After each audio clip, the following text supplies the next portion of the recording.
전 세계가 숨을 삼켰습니다.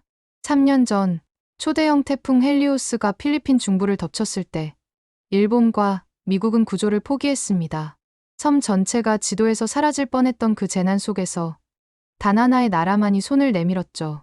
그것은 군함도 드론도 아닌 사람의 기억이었습니다. 한국. 그들이 왜 목숨 걸고 이 섬을 지켰을까요? 무너진 병원, 끊긴 통신, 굶주린 아이들 속에서 어떻게 한국이 희망이 될 수 있었을까요? 지금부터 당신을 뒤흔들 이야기 시작합니다. 감동누리의 세상을 잇는 이야기를 놓치지 않으려면 구독 버튼 눌러주세요. 그리고 좋아요 한 번씩 눌러주시면 더 많은 분들이 이 특별한 이야기를 만날 수 있습니다. 제 이름은 마리아 엘리자베스 산토스. 43세, 바타네스 주정부 재해복구본부 부본부장입니다. UCLA 도시공학 석사, 하버드 케네디 스쿨 행정학 박사를 따고 고향으로 돌아온 지 18년째예요. 왜 하버드 박사가 이런 변두리 섬에 있냐고요? 2005년 아버지가 태풍으로 돌아가셨는데 그때 정부 대응이 너무 늦어서요. 그래서 재해 전문가가 된 거죠. 2023년 9월 14일 밤 11시 47분 기상청 수석연구원 로베르토에게서 전화가 왔어요. 마리아, 큰일 났어. 헬리오스가. 이건 괴물이야. MIT 기상학 박사인 그가 목소리를 떨고 있었습니다. 카테고리 5+. 중심기압 895헥토파스칼. 바타네스 126년 기상 관측 역사상 최강의 태풍이었어요. 새벽 3시 재난상황실로 뛰어갔을 때 모니터에 띄워진 위성사진을 보고 온몸에 소름이 돋았어요. 헬리오스는 그냥 태풍이 아니었습니다.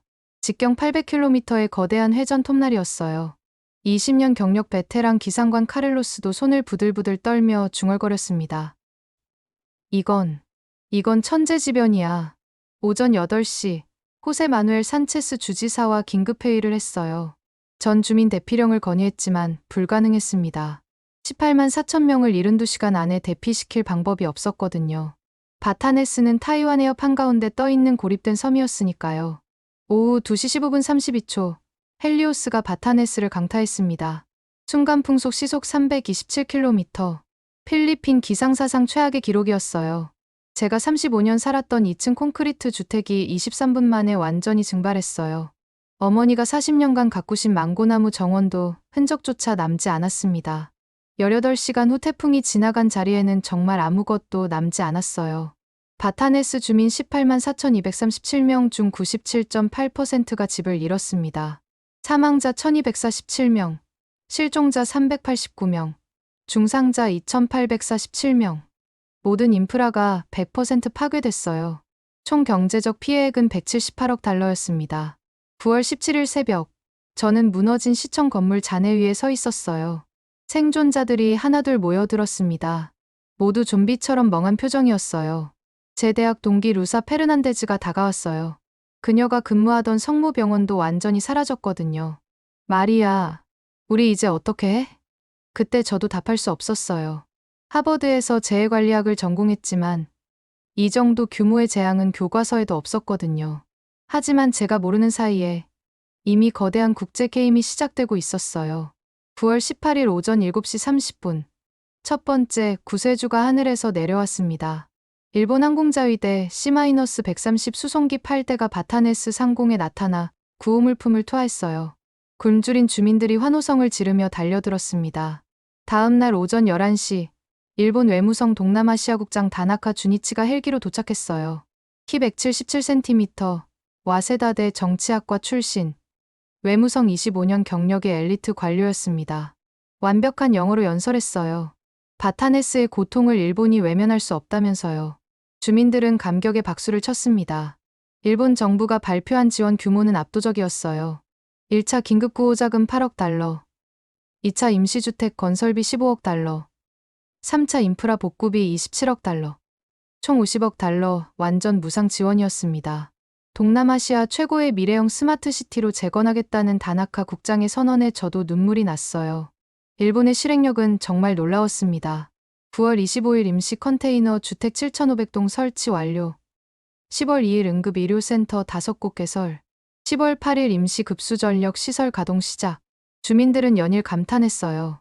역시 일본이라면서요. 11월 3일 일본 최대 종합건설회사 오바야시 건설 회장 야마모토 히데오가 직접 바타네스를 방문했습니다.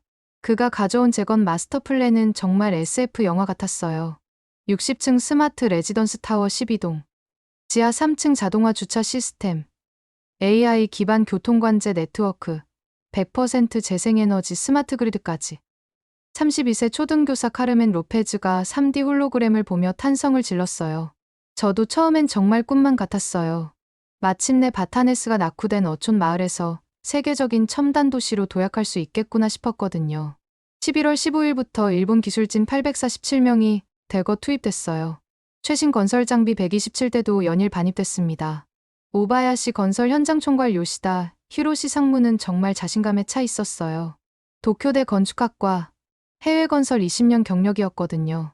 3년 6개월 내에 바타네스를 싱가포르보다 앞선 미래도시로 만들겠다고 당당하게 선언했어요. 모든 사람이 희망을 품었습니다.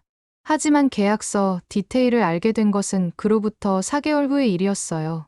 그리고 그때 저는 일본이라는 나라의 진짜 민낯을 목격하게 됐습니다. 더 충격적인 건 이 모든 게 계획된 시나리오였다는 사실이었어요. 2024년 3월 12일, 저는 일본어 번역 전문가 미겔 타구발과 함께 380페이지짜리 계약서 원본을 분석하고 있었어요. 미겔은 와세다 대학에서 10년 유학한 전문가였거든요. 계약서를 읽던 미겔의 얼굴이 창백해졌어요. 이상하다면서요. 이건 계약이 아니라 항복문서라고 했어요. 핵심 독소 조항들이 충격적이었습니다. 모든 핵심 인프라의 지적재산권은 일본 오바야시 그룹이 영구 소유. 시설 운영권은 75년간 일본 측 독점. 필리핀 정부는 매년 시설 사용료로 GDP의 0.6% 지불. 일본인 기술진의 모든 결정사항은 필리핀 법보다 우선 적용. 계약 해지 시 위약금은 총 공사비의 200% 플러스 예상 손실이익 50년분. 우리 땅에 세워진 우리 건물을 우리가 75년간 돈 내고 빌려 써야 한다는 거였어요. 심지어 우리나라 법보다 일본 기술진 말이 더 우선이라는 거였고요. 더 충격적인 건 현장에서 벌어지고 있는 일들이었습니다. 3월 15일, 저는 몰래 건설 현장에 잠입했어요. 그곳은 21세기가 아니라 일제강점기였습니다. 현장 곳곳에 일본인 전용, 필리핀인 출입금지 팻말이 설치되어 있었어요. 식당, 화장실, 휴게실이 완전히 분리돼 있었습니다. 일본인용은 1등급, 필리핀인용은 2등급이었어요. 임금 격차는 더욱 가혹했습니다. 일본인 기술자는 일당 280달러에 각종 수당까지, 필리핀인 보조원은 일당 12달러로 모든 비용 본인 부담. 같은 작업을 해도 23배 차이가 났어요. 요시다 상무에게 항의했을 때 그가 한 말을 잊을 수가 없어요. 기술 수준과 생산성의 차이라면서 일본에서는 이게 상식이라고 하더군요. 그 차가운 미소와 건조한 목소리가 지금도 생생해요. 3월 말부터 더 심각한 문제들이 터져나왔습니다. 바타네스 최대 건설업체 사장 페드로 아기날도가 저를 찾아왔어요. 30년 경력의 베테랑 건설업자였는데 이번 재건 사업에서 완전히 배제됐다는 거였어요. 일본 놈들이 우리를 완전히 배제하고 있다면서요. 입찰 참가도 못하게 하고 하청도 안 준다는 거였어요. 이유는 기술 수준이 떨어진다는 것이었습니다. 알고 보니 모든 핵심 공정은 일본에서 온 847명의 기술자들이 독점하고 있었어요. 필리핀 현지 업체들은 자재 운반, 청소, 단순 보조 작업만 맡을 수 있었습니다. 4월 들어서면서 주민들 사이에서 불만이 터져나오기 시작했어요. 언제까지 일본인들 뒤치다꺼리만 해야 하냐면서요. 50억 달러 받는 대가가 이거냐고요. 하지만 정말 끔찍한 사건은 그 다음에 벌어졌습니다. 2024년 4월 23일 오후 3시 17분. 제 인생에서 절대 잊을 수 없는 순간이었어요. 건설 현장에서 대형 참사가 발생했습니다.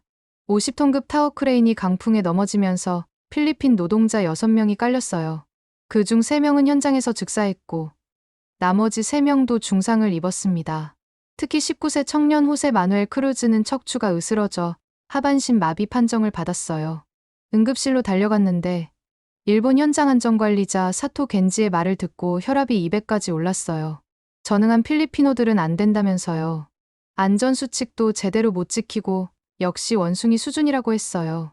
일본에서는 절대 이런 사고 안 나는데 미개한 동남아시아 사람들은 그렇다는 거였어요.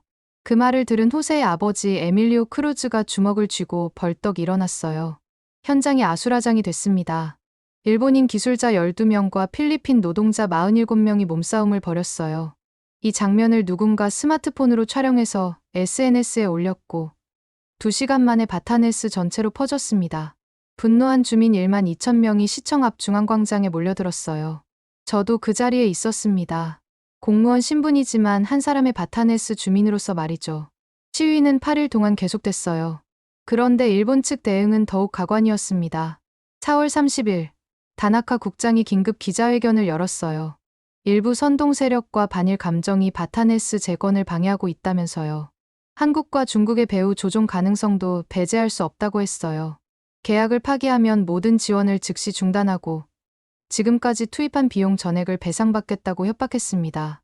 심지어 일본 총리 기시다가 직접 필리핀 마르코스 대통령에게 전화를 걸어 압력을 넣었다는 소식까지 들려왔어요. 더 충격적인 건 일본이 배후에서 벌인 공작이었어요.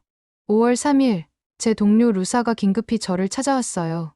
일본 놈들이 우리 뒤를 캐고 있다는 거였어요. 친구가 일본 영사관에서 일하는데 거기서 바타네스 시위 주동자들 신상 정보를 수집하고 있다는 거였어요. 전화 도청, 이메일 해킹까지 한다고 했어요. 등골이 오싹했어요. 5월 5일 새벽 2시, 정말로 제 집에 정체불명의 괴한 3명이 침입했습니다. 다행히 깨어있던 제가 비명을 지르는 바람에 도망갔지만 노트북과 USB 몇 개가 사라졌어요. 경찰에 신고했지만 단순 절도 사건으로 처리를 했습니다. 절망적이었어요. 일본의 돈과 권력 앞에서 우리는 너무 약했어요.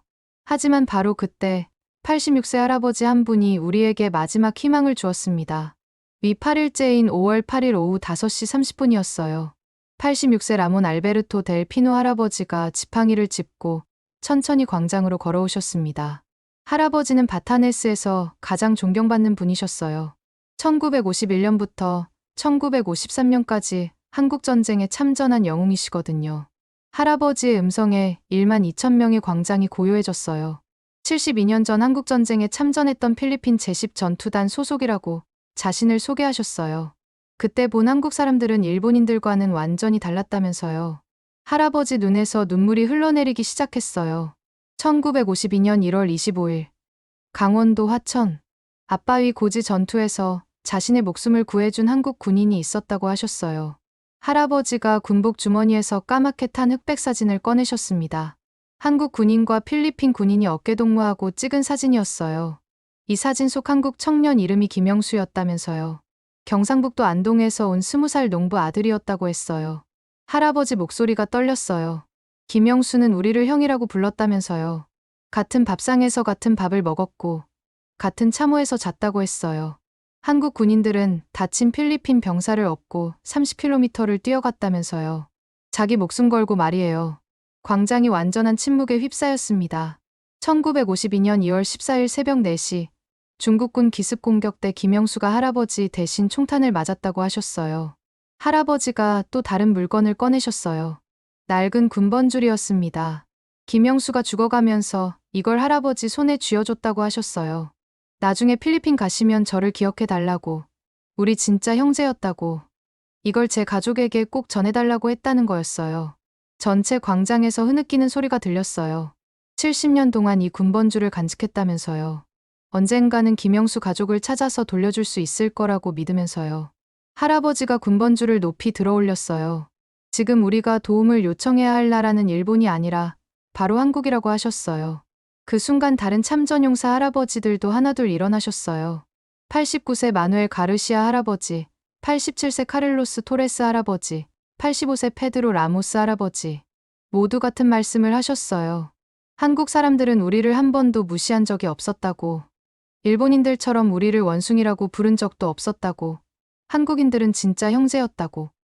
그날 밤 9시부터 새벽 3시까지 저는 참전용사 할아버지들과 긴 대화를 나눴어요. 할아버지들이 들려주신 한국전쟁 이야기는 정말 눈물 없이 들을 수 없었습니다. 라몬 할아버지의 확신에 참 목소리에 희망이 생겼어요. 한국에 연락해보라고, 분명 우리를 도와줄 거라고. 70년 전 김영수가 한 약속을 지킬 때가 온 거라고 하셨어요. 5월 9일 오전 8시, 저는 마닐라 주한 필리핀 대사관에 전화를 걸었습니다. 바타네스 상황을 한국 정부에 정확히 알려달라고 했어요. 우리가 얼마나 절망적인지, 그리고 한국 전쟁, 참전용사 할아버지들이 70년간 기다리신 약속이 있다고 전해달라고 했어요. 그로부터 정확히 9일 후인 5월 18일, 놀라운 소식이 들려왔습니다. 한국 외교부에서 고위급 조사단을 파견한다는 거였어요. 하지만 저는 몰랐어요. 그 9일 동안 일본이 얼마나 치밀한 방해 공작을 펼쳤는지. 5월 10일부터 5월 17일까지 일본은 한국의 개입을 막기 위해 총력전을 펼쳤어요. 나중에 알게 된 사실이지만 정말 소름 끼치는 수준이었습니다. 외교적 압박부터 시작해서 경제적 협박, 정보전 및 언론 조작, 물리적 방해, 심지어 극비 야쿠자 동원까지. 일본 외무성이 한국 외교부에 압력을 넣었어요. 바타네스는 일본 관할 프로젝트니까 개입하면 한일 관계가 파탄날 거라고 했어요. 한일 화폐 스와프 중단을 위협하고 한국 기업들의 일본 시장 진출을 제재하겠다고 경고했어요. 일본계 필리핀 언론을 매수해서 한국의 무책임한 개입이라고 연일 보도하게 했고 가짜뉴스까지 유포했어요. 바타네스 공항 착륙을 거부하라고 압력을 넣고 한국 조사단 숙박시설 예약을 취소시키는 공작까지 벌였어요. 심지어 야쿠자를 동원해서 한국 조사단 신변을 위협하고 바타네스 친한 인사들을 협박했어요. 라몬 할아버지 집 주변을 미행하기도 했고요. 하지만 결국 막지 못했어요. 5월 18일 오전 11시 45분 인천공항에서 출발한 대한항공 정부 전용기가 마닐라 니노이 아키노 국제공항에 도착했습니다. 탑승자는 3명이었어요. 김민수 외교부 동남아시아 국장, 이지영 KYCA 아시아 팀장, 박상혁 국가정보원 동남아 담당 과장. 저는 마닐라까지 6시간 걸려 가서 그들을 직접 맞았어요. 김 국장이 제 손을 두 손으로 꽉 잡았어요. 70년 전 함께 피 흘린 형제국의 부르심을 외면할 수는 없다고 하더군요. 일본 관료들과는 완전히 다른 온기가 느껴졌어요. 바타네스로 향하는 2시간 30분 비행기 여행 내내 이지영 팀장이 정말 세심하게 물었어요. 현지 상황이 정확히 어떤지, 주민들이 가장 힘들어하는 부분은 뭔지, 일본 측 계약 조건 중 가장 문제가 되는 게 무엇인지. 저는 3시간 동안 모든 것을 솔직하게 털어놨어요. 일본의 인종차별, 독소 조항. 저는 3시간 동안 모든 것을 솔직하게 털어놨어요. 일본의 인종차별, 독소 조항, 주민들의 절망까지. 그들 눈에서 진심 어린 걱정과 분노가 동시에 느껴졌습니다. 바타네스 공항에 도착하자마자 일본 측의 견제가 시작됐어요. 다나카 국장이 수행원 8명과 함께 공항에 나와 있었거든요. 여기는 일본이 재건하고 있는 지역이라면서 불필요한 개입과 오해를 불러일으킬 수 있는 행동은 자제해 달라고 했어요. 목소리에는 명백한 경고와 위협의 뉘앙스가 있었어요. 김 국장이 차분하면서도 단호하게 답했어요. 우리는 필리핀 정부의 공식 초청으로 왔다면서요. 형제국가의 어려움을 살펴보고 도울 방법을 찾는 것이 목적이라고. 대한민국 정부는 그 누구의 허락도 받지 않는다고 했어요. 오후 7시 시청에서 주민설명회가 열렸어요. 라몬 할아버지가 맨 앞자리에 앉아 계셨고 다른 참전용사 할아버지들도 모두 오셨습니다. 김 국장이 마이크를 잡고 일어섰어요. 72년 전 한국전쟁에서 대한민국을 위해 목숨을 바쳐 싸워주신 필리핀 분들의 은혜를 한국은 절대 잊지 않았다고 했어요. 할아버지들이 고개를 끄덕이셨어요. 형제국으로서 바타네스의 고통을 그냥 지켜볼 수는 없다면서 한국이 도울 수 있는 모든 방법을 찾아보겠다고 했어요. 그때 라몬 할아버지가 천천히 일어나셨어요. 김 국장이 깜짝 놀랐어요. 할아버지가 70년 된 군번줄을 꺼내셨어요. 1952년 2월 14일 화천에서 할아버지 대신 죽은 한국 군인이라면서요. 이걸 가족에게 돌려달라고 했다는 거였어요. 김 국장의 눈에 눈물이 맺혔어요. 정말 고맙다면서 70년을 기다려주셔서 감사하다고 했어요. 그 순간 뒤에서 박수 소리가 터져나왔습니다. 주민 전체가 일어서서 10분간 박수를 쳤어요. 눈물을 흘리면서 말이에요. 한국 조사팀은 5일 동안 바타네스 구석구석을 모두 둘러봤어요. 일본 건설 현장의 차별 실태, 주민 피해 상황, 계약서의 독소 조항까지 모든 것을 꼼꼼히 조사했습니다. 특히 이지영 팀장은 개별 주민 127명과 1대1 면담을 진행했어요. 진짜 속마음을 듣고 싶다면서 거리낌 없이 말해달라고 했어요. 박상혁 과장은 일본 측 동향을 면밀히 파악했어요. 일본이 뭔가 큰 걸 준비하고 있으니 조심해야 한다고 했어요.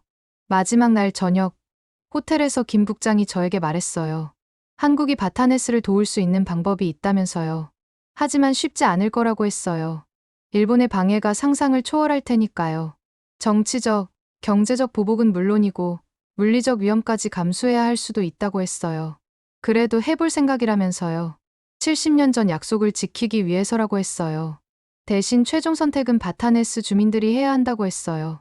한국 조사단이 떠난 후 3주 동안 저는 조마조마하게 연락을 기다렸습니다. 그런데 그 3주 동안 일본이 벌인 공작은 정말 상상을 초월했어요. 한국 조사단이 돌아간 지 정확히 21일 후인 6월 12일 오후 2시 30분. 김민수 국장에게서 전화가 왔어요. 한국 정부의 최종 결정이 났다는 거였어요. 손이 부들부들 떨렸어요. 바타네스 재건을 위해 42억 달러를 완전 무상 지원하겠다는 거였어요. 42억 달러를 무상으로요? 완전 무상이라고 했어요. 조건도 있다면서요. 모든 건설 기술과 운영 노하우를 필리핀에 100% 이전하고 완공 후 모든 시설의 소유권과 운영권을 바타네스 주민들이 갖는다는 거였어요. 그리고 건설 과정에서 필리핀 현지 인력을 80% 이상 고용해서 일자리도 창출하겠다고 했어요. 저는 귀를 의심했어요. 정말이냐고, 함정은 없는 거냐고 물었어요. 정말이라고 했어요. 72년 전 함께 피 흘린 형제에게 이자를 받을 수는 없다면서요. 김영수 같은 분들의 희생에 보답하는 게 진짜 외교라고 생각한다고 했어요. 전화를 끊고 나서 한참을 멍하니 앉아 있었어요. 이게 정말 현실인가 싶었거든요. 이 소식이 바타네스에 퍼지자 주민들이 완전히 열광했습니다. 하지만 일본의 반격은 더욱 치밀하고 무서웠어요. 6월 13일 오전 10시, 다나카 국장이 긴급 기자회견을 열었거든요. 한국의 제안은 완전히 비현실적이고 무책임하다면서요. 42억 달러로는 절대 불가능하다고. 지금까지 일본이 투입한 비용만 해도 53억 달러라고 했어요. 한국은 바타네스 주민들에게 허황된 희망을 주어 혼란만 가중시키고 있다면서. 이는 명백한 국제법 위반이며 기존 계약에 대한 도전이라고 했어요. 일본은 여기서 그치지 않았어요. 진짜 무서운 카드들을 연달아 꺼냈습니다. 6월 14일 계약 파기 시 위약금 95억 달러와 예상 손실이익 127억 달러 합쳐서 총 222억 달러 배상 요구. 6월 15일 필리핀 대법원의 바타네스 재건사업 중단 가처분 신청. 6월 16일 국제상사중재재판소에 한국 정부 상대 손해배상 소송 제기. 6월 17일 미국, 호주, 영국 정부의 한국의 일방적 개입 항의 서한 발송. 더욱 교묘한 건 일본이 동시에 펼친 심리전이었어요. 일본 언론들이 연일 한국 무능론을 쏟아냈어요. 한국은 약속만 하고 실행은 못하는 나라라고. 세월호 참사도 제대로 수습 못한 나라가 바타네스를 구하겠냐고. IMF 외환위기 때 일본이 도와준 걸 벌써 잊었냐고 했어요. 심지어 현지 필리핀 언론 일부도 매수해서 의심 기사를 연일 내보냈어요. 한국의 달콤한 거짓말에 속지 말자고. 일본이 더 신뢰할 만한 파트너라고 했어요. 주민들이 흔들리기 시작했습니다. 222억 달러면 우리나라가 완전히 망하는 거 아니냐고. 한국이 정말 42억 달러를 줄 수 있을까 의심했어요. 일본이 이미 53억 달러나 썼다는데 한국은 우리보다 훨씬 작은 나라 아니냐고 했어요. 불안감이 바타네스 전체를 뒤덮었어요. 6월 18일, 일본이 최후의 카드를 던졌습니다. 72시간 내에 최종 결정하지 않으면 일본은 모든 지원을 철수한다고 했어요. 그리고 지금까지 투입된 비용 53억 달러와 위약금 95억 달러, 총 148억 달러를 즉시 변상하라고 했어요. 시간은 6월 21일 정오까지였습니다. 다나카 국장의 차가운 최후 통첩이었어요. 절망적이었습니다. 어떤 선택을 해도 바타네스는 파멸이었어요. 한국을 선택하면 222억 달러 빚더미, 일본을 선택하면 75년간 식민지. 그런데 6월 19일 밤, 정말 극적인 일이 벌어졌습니다. 오후 11시 30분, 라몬 할아버지에게서 전화가 왔어요. 큰일이라면서 김영수 가족을 찾았다는 거였어요. 한국 국가보훈처에서 연락이 왔다면서 김영수 조카를 찾았다는 거였어요. 김영수의 조카 김민철 씨. 67세로 삼성전자에서 35년 근무한 후 상무로 정년 퇴직한 분이었어요. 할아버지의 군번줄 이야기를 들은 김민철 씨가 즉시 바타네스행을 결정한 거였어요. 6월 20일 오전 7시, 김민철 씨가 바타네스에 도착했습니다. 공항에서 라몬 할아버지와 만나는 순간이 정말 전 세계가 울었어요. 김민철 씨가 72년 된 군번줄을 받아들고 그 자리에서 무릎을 꿇었어요. 삼촌이 이제야 집에 갈 수 있겠다면서 할아버지께 72년간 기다려주셔서 정말 감사하다고 했어요. 두 사람이 끌어안고 우는 장면을 본 기자들도 모두 눈물을 흘렸어요. 이 장면이 실시간으로 전 세계에 중계되면서 엄청난 파장이 일었습니다. 6월 20일 오후 3시 시청 대회의실에 주민 1만 8천 명이 몰려들었어요. 88세가 된 남훈 할아버지가 연단에 올라가셨습니다. 오늘 72년 만에 약속을 지켰다면서요. 할아버지가 김민철 씨의 손을 잡았어요. 김영수가 맡긴 군번주를 가족에게 돌려드렸다면서 이제 우리도 72년 전 김영수와 나눈 약속을 지킬 차례라고 하셨어요. 전체 회의실이 정적에 휩싸였어요. 222억 달러가 무서우냐고, 75년 식민지가 더 무서우냐고, 아니면 일본인들이 우리를 원숭이라고 부르는 게 더 무서우냐고 물으셨어요. 할아버지가 목소리를 높이셨어요. 72년 전 한국에서 봤다면서요. 진짜 형제가 뭔지를. 돈으로 형제가 되는 게 아니라 마음으로 형제가 되는 거라고 하셨어요. 김민철 씨가 일어섰어요. 할아버지 말씀이 맞다면서요. 자기 삼촌 김영수는 필리핀을 위해 목숨을 바쳤다고. 이제 우리가 필리핀을 위해 뭔가 할 차례라고 했어요. 222억 달러는 한국이 책임지겠다면서요. 형제의 빚은 형제가 갚는 법이니까요. 그 순간 회의실이 폭발했어요. 기립박수가 15분간 계속됐고 모든 사람이 눈물을 흘렸어요. 그날 밤 주민투표가 실시됐어요. 투표율 97.3%, 결과는 압도적이었습니다. 찬성 94.7%, 반대 5.3%. 6월 21일 오전 11시 30분. 일본 최후 통첩 30분 전. 필리핀 정부는 일본과의 계약을 공식 해지했습니다. 2024년 7월 1일. 인천공항에서 출발한 전세기 5대가 바타네스에 도착했어요. 한국 재건팀 1247명이 내렸습니다. 팀장은 삼성물산 해외사업부 상무 박철민. 54세로 서울대 건축과 MIT 도시공학 석사. 중동 동남아 건설 현장에서 32년간 뛴 베테랑이었어요. 첫 전체 회의에서 박 상무가 한 말을 저는 평생 잊지 못할 거예요. 우리는 바타네스를 재건하러 온 게 아니라고 했어요. 바타네스 주민들과 함께 꿈을 현실로 만들러 왔다고. 여러분이 주인이고 우리는 도우미일 뿐이라고 했어요. 일본 팀과는 차원이 다른 접근이었어요. 한국 팀의 첫 번째 조치는 정말 놀라웠습니다. 현지 인력 3,247명을 즉시 채용한 거예요. 기술을 배우고 싶은 분들 모두 환영한다면서 나이, 학력, 경력, 성별 일체 차별 없다고 했어요. 필리핀 건설업자, 대학생, 실업자, 주부, 심지어 70대 어르신들까지 현장에 투입됐어요. 더 놀라운 건 급여 체계였습니다. 한국인 기술자는 일당 200달러, 필리핀인 숙련공은 일당 180달러, 필리핀인 신입은 일당 120달러. 같은 일을 하면 같은 돈을 받는 원칙이었어요. 교육 시스템도 완전히 달랐습니다. 한국 기술자들이 1대1로 친절하게 가르쳐줬어요. 이해 안 되는 거 있으면 언제든 물어보라고 했어요. 통역사 67명을 데려와서 언어 장벽을 완전히 없앴고 기술교육센터도 만들어서 체계적으로 교육했습니다. 일본어로 된 모든 간판과 안내문이 한국어, 타갈로그어, 영어로 바뀌었어요. 바타네스 대한민국 영원한 형제 도시. 8개월 후인 2025년 3월. 정말 놀라운 변화가 시작됐어요. 필리핀 현지 기술자들이 주도적으로 공사를 진행하기 시작한 거예요. 29세 토목기사 카를로스 바르가스가 자신감 넘치게 말했어요. 이제 우리가 직접 할 수 있다면서요. 한국 형들이 너무 잘 가르쳐줘서 이제 우리도 전문가가 됐다고 했어요. 한국 기술진들은 뒤에서 조언만 해주고 실제 작업은 필리핀 기술자들이 도맡았습니다. 그런데 2024년 12월 예상치 못한 거대한 사건이 터졌어요. 일본이 한국을 상대로 국제사법재판소에 제소한 거였어요. 한국의 불법적 개입으로 300억 달러 손해를 입었다며 천문학적 배상을 요구했습니다. 동시에 일본 기업들이 한국 기업들을 상대로 52건의 소송을 제기했어요. 미국에서도 한일 관계 악화를 우려한다는 압박이 들어왔고요. 한국 정부에 대한 정치적 경제적 압박이 극에 달했어요. 그때 또 한 번 기적이 일어났습니다. 2024년 12월 15일 김민철 씨가 가져온 소식 때문이었어요. 라몬 할아버지에게 삼촌 김영수뿐만 아니라 다른 한국 군인들, 가족도 모두 찾았다고 했어요. 한국 국가보훈처가 총력을 기울여 72년 전 바타네스 출신 필리핀 군인들과 함께 싸운 한국 군인 127명의 가족을 모두 찾아낸 거였어요. 2025년 1월 7일 그 127명의 한국 가족들이 모두 바타네스를 방문했습니다.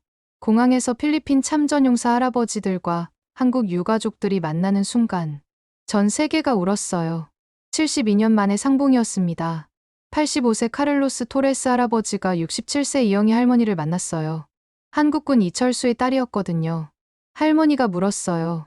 아버지가 필리핀에서 돌아가셨다고 들었는데 아버지 마지막이 어땠는지 알려달라고 했어요. 두 사람이 끌어안고 우는 장면이 전 세계 언론에 보도되면서 완전히 여론이 바뀌었습니다. CNN은 72년 만의 약속, 이것이 진정한 외교라고 보도했어요.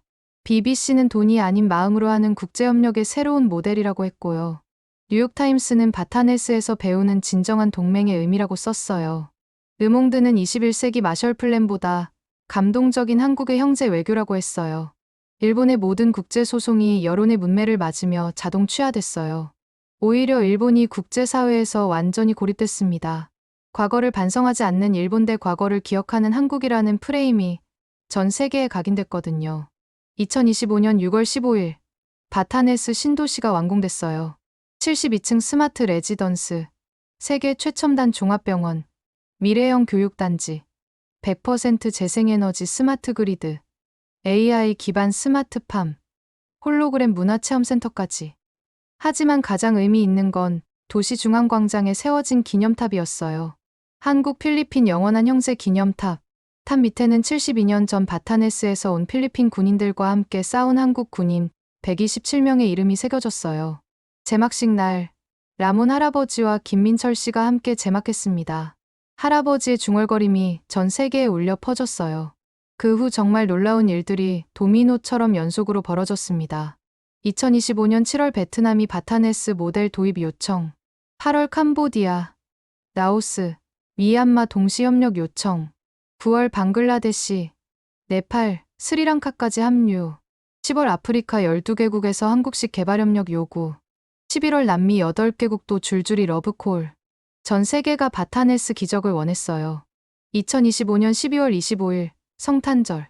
바타네스는 공식적으로 한국시로 명칭을 변경했어요. 세계 최초로 해외에 만들어진 한국 이름의 도시가 탄생한 순간이었습니다. 그리고 그날 정말 극적인 마지막 반전이 기다리고 있었어요. 오후 3시 도시 중앙광장에서 개최된 한국시 선포식에 깜짝 손님이 나타났습니다.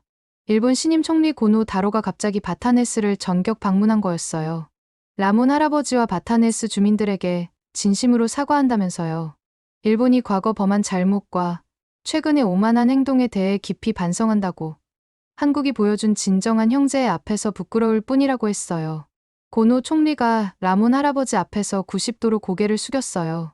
전 세계가 경악했습니다. 할아버지가 고노 총리의 손을 잡으며 말씀하셨어요. 미워할 시간에 사랑할 시간도 부족하다면서 이제 모두 형제라고 하셨어요. 그 순간 광장에 있던 6만 명이 모두 기립박수를 쳤어요.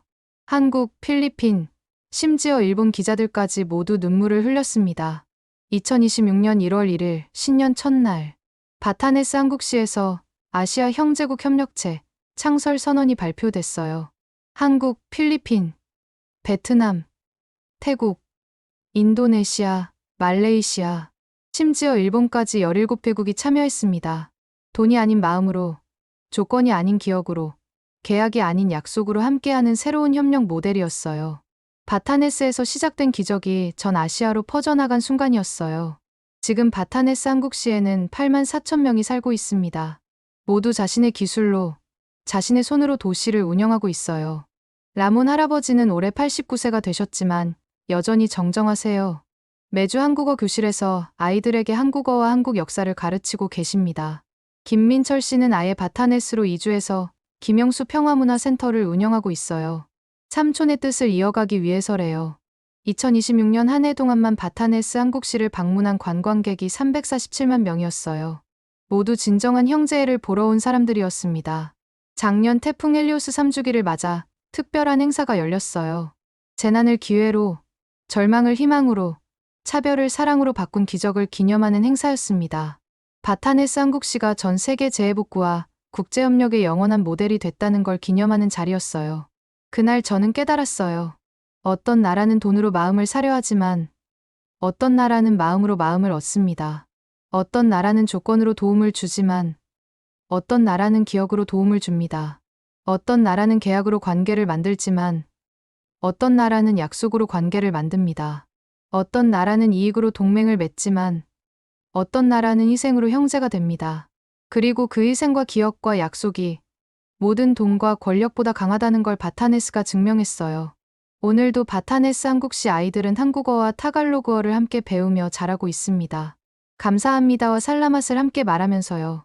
72년 전 김영수가 남은 할아버지와 나눈 약속이 오늘도 계속되고 있습니다. 그리고 그 약속은 영원히 계속될 것입니다. 진정한 형제의 의미를 가슴에 품고 말이에요. 기억이 전략보다 강하고 마음이 돈보다 위대하며 형제가 동맹보다 영원하다는 진리와 함께요. 여러분은 현재 어디서 듣고 계시나요? 댓글로 지역을 적어주세요. 이런 감동적인 스토리가 더 궁금하시다면 좋아요와 구독 부탁드립니다. 다음 영상에서도 여러분을 놀라게 할 이야기로 찾아뵙겠습니다. 지금까지 감도누리였습니다.